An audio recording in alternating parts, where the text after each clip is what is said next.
Olá, meus queridos, tudo bem? Vamos lá, na sequência, dando continuidade à teoria geral das provas, meu povo.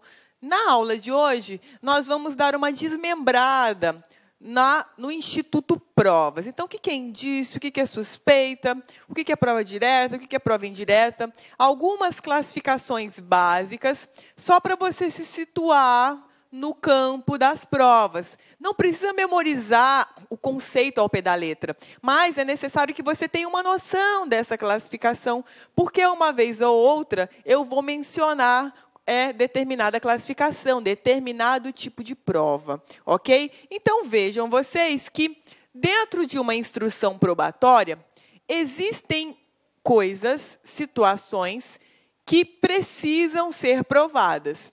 Por outro lado, dentro de um processo criminal, muitas vezes se tem informações que não necessitam de prova. Então, veja, num primeiro momento, o que é que eu tenho que provar? O que deve ser provado? Então, primeira delas, o fato narrado, seja pela acusação, seja pela defesa. Óbvio, se o promotor ele oferece uma denúncia criminal dizendo que fulano praticou furto, ele tem que provar que aquela imputação é verdadeira. Ele tem que trazer elementos indiciários, elementos de prova, ou ao menos indicar tudo aquilo que deve ser praticado no curso do processo para que aquilo que foi narrado na denúncia criminal seja provado. Por outro lado, a defesa, tudo aquilo que ela alega de forma contrária. É óbvio que se ela está defendendo, fora os casos em que o réu confessa, reconhece a imputação que lhe é feita, a defesa sempre traz o quê? Versões que se contrapõem. Da mesma forma que o promotor tem que provar aquilo que ele narra na denúncia, a defesa tem que provar aquilo que ela narra na defesa, ok? O que precisa também ser provado?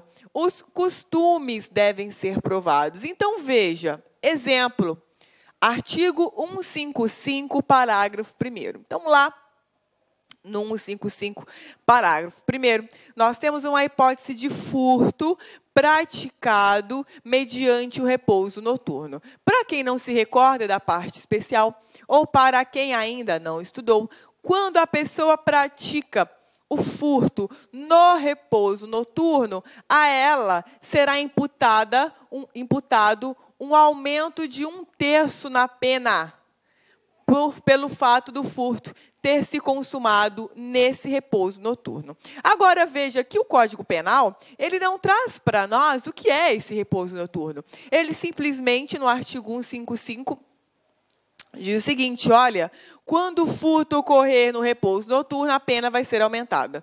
Então, nesse caso, nós temos uma das raríssimas hipóteses de incidência dos costumes no direito penal. Então, veja que o repouso noturno, ele não é um critério de horário pré-estabelecido. Não é das 7 da manhã às 7 da noite, das 6 da manhã às 6 da noite, das 5 da manhã às 7 da noite.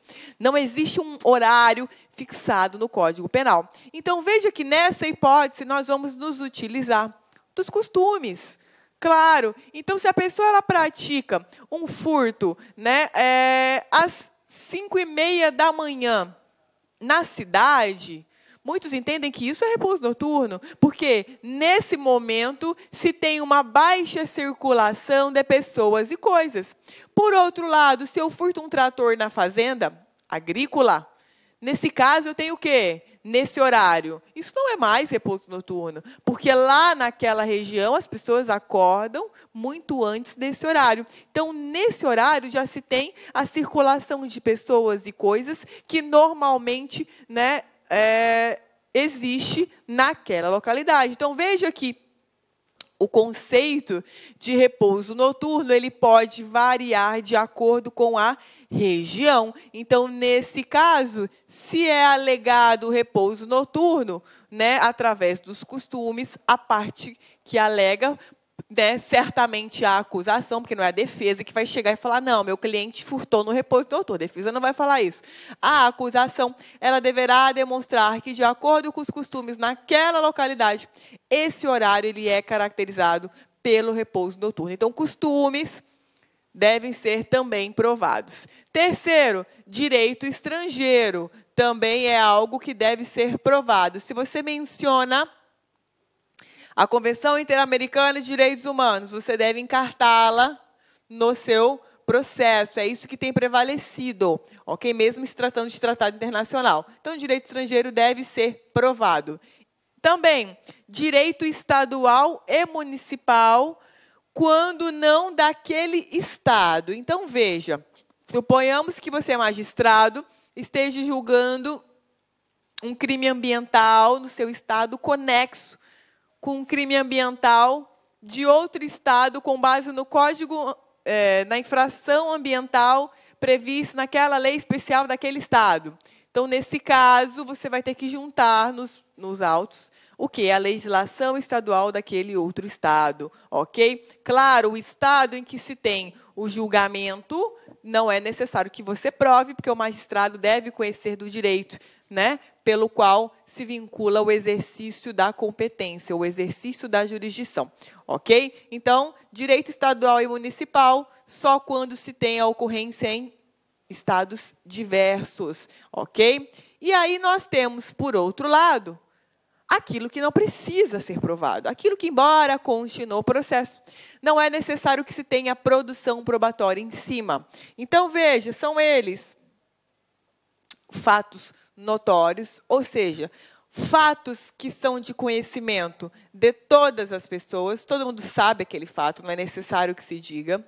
Fatos axiomáticos ou intuitivos, ou seja, aqueles fatos que são evidentes, que você olha e você já constata, ok? Então, por exemplo, suponhamos que você tenha, né, disparos de arma de fogo, 6 cápsulas deflagradas de uma arma 38. Embora você não tenha a arma, é evidente que os disparos foram deflagrados através daquele artefato, porque as cápsulas estão ali. Então, isso é um fato evidente, tá? Também, presunções legais. Presunções legais não, me perdoem.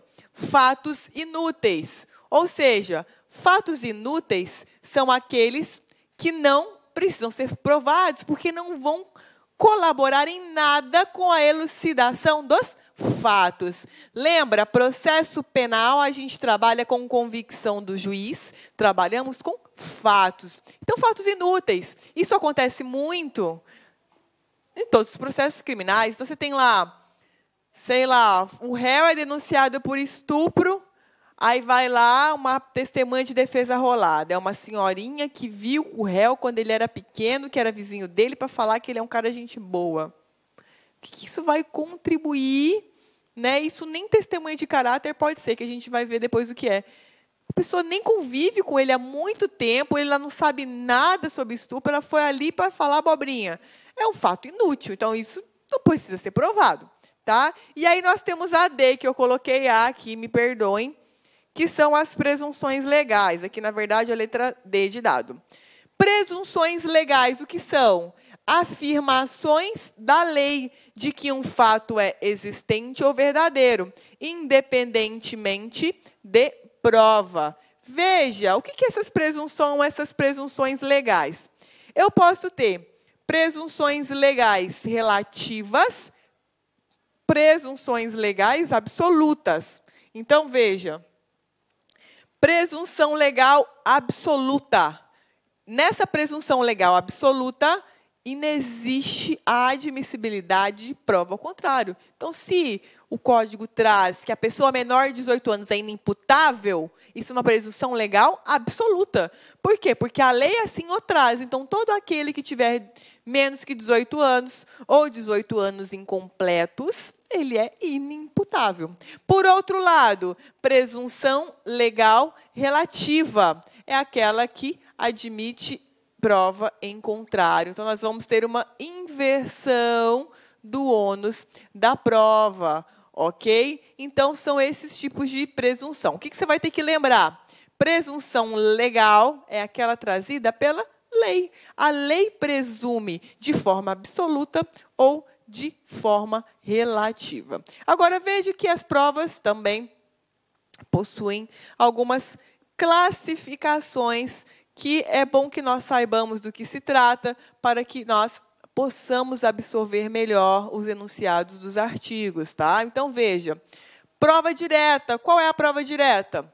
É aquela que recai diretamente sobre o fato que se está provando. Então, veja, homicídio visualizado pela pessoa. Então, eu sou testemunha ocular de um crime de homicídio. Eu avistei no momento exato em que o autor do crime efetuou o disparo contra a vítima. Então, isso é o quê? Uma prova direta. Eu vi. Não há nada entre o fato e a constatação. Prova direta. Prova indireta é aquela que, para alcançar uma conclusão, o juiz ele deve fazer uma inferência a partir de outro fato provado. Então, veja, na inferência, quando você infere, você parte de um pressuposto para inferir outro. Então, exemplo, pessoa suspeita-se que a pessoa tenha praticado homicídio tal dia, tal horário, em tal lugar. O álibi vai dizer, olha, nesse dia, essa pessoa, nesse lugar, estava jantando comigo. Então, o que o magistrado ele vai fazer? Ele vai, partindo dessa informação que foi constatada, que a pessoa, de fato, estava jantando naquele lugar com aquela pessoa, e ela vai inferir que ela não praticou o homicídio. Ora, se no momento do crime o autor estava jantando, o suposto autor estava jantando, e isso foi constatado no processo através do monitoramento eletrônico, logo eu vou inferir, eu vou afirmar que ele não praticou homicídio, tendo em vista que ele não estava no local dos fatos no momento do crime. Ok? Então, isso é uma prova indireta. Também nós temos a prova plena. Qual é a prova plena? É aquela prova que nos dá um juízo de certeza com relação àquele fato que está sendo investigado, podendo ser utilizado, inclusive, como elemento principal na formação do convencimento do magistrado. Exemplo, prova pericial. Então, eu tenho lá um laudo pericial de constatação de violência sexual. Então, esse laudo ele é uma prova plena de que a vítima foi estuprada. Então, veja que o magistrado, ele, de posse desse elemento de informação, ele pode se utilizar, inclusive, apenas nesse laudo que constatou que o Olá, meus amigos, minhas amigas, sou o professor Luiz Antônio Carvalho, com muito prazer, muita satisfação, estou aqui para fazer um convite muito especial para você que quer continuar estudando com a professora Laila. A professora Laila, professora aqui da Lá Concurso já faz algum tempo, nossa professora aí que nós temos muito orgulho de tê-la no nosso quadro. Ela gravou, entre outros módulos, uma isolada de Direito Processual Penal, é isso mesmo, né? Direito Processual Penal, da professora Laila, tá? Este curso, essa isolada da Laila, ela tem acesso aí de 30 dias, e durante 30 dias você tem aí o direito de assistir quantas vezes quiser e na hora que desejar. Professor, qual que é o investimento? R$1 por dia, é isso mesmo, né? Apenas por R$30 você vai ter direito aí a todas essas aulas de Direito Processual Penal com a professora Laila aqui na Lá Concurso. Então, espero vocês. Um forte abraço, fique com Deus. Tchau, tchau.